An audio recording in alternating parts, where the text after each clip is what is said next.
बिस्मिल्लाहिर्रहमानिर्रहीम ला इलाहा इल्लल्लाहु मुहम्मद रसूलुल्लाह।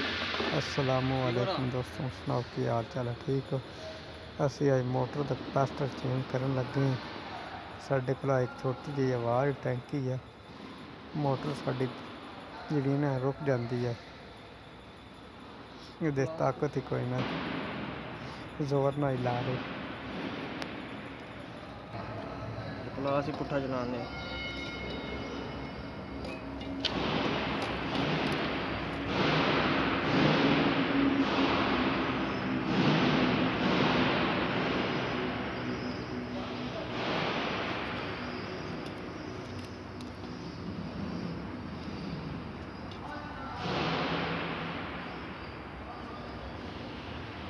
ਛੁੱਟੀ ਕਰਵਾ ਕੇ ਵੀ ਕੰਮ ਕਰਵਾਉਣਾ ਹੈ। ਦੇਖੋ ਛੇ ਨਹੀਂ ਛੁੱਟੀ ਕਰਕੇ ਤੇ ਰਾਤ ਕਰਕੇ ਵੀ ਕੰਮ ਕਰੋ।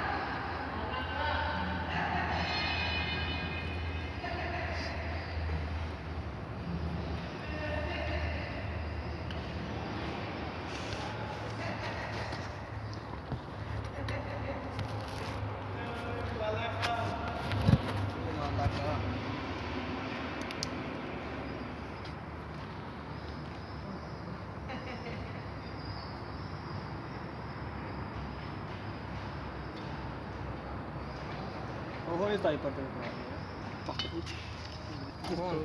ਥੋੜਾ ਠੀਕ ਹੋੜਾ ਵੱਡਾ ਜਿਹਾ ਨਿੱਕਾ ਜਰਾ ਜਿੱਥੇ ਬੈਠੀ ਹੋਈ ਬੈਠ ਕਿਸੇ ਰਾਣੇ ਨੇ ਵੇਚਿਆ ਦੱਸਾ ਕਰ ਲਿਆ।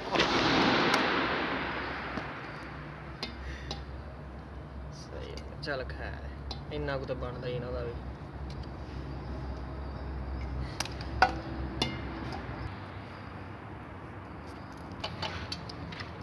ਦਿਨ ਹੋਰ ਖਲੋ ਜਾ ਫੇਰ ਵੇਂਦਾ ਜਾ ਇੱਥੇ ਹੁੰਦਾ ਕੀ ਹੈ। ਆ ਜੀ ਦੇ ਨਿਕਰੋ ਵਾਸਤੋ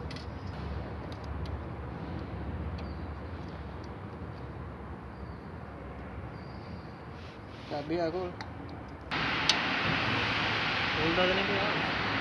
खोल देता है ਮੈਨੂੰ ਉੱਧਰ ਜਾਣਾ ਪੈਣਾ। ये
स्टार्ट सारी इनू पहला आना होगा तो फिर इनू स्टार्ट हो जाना।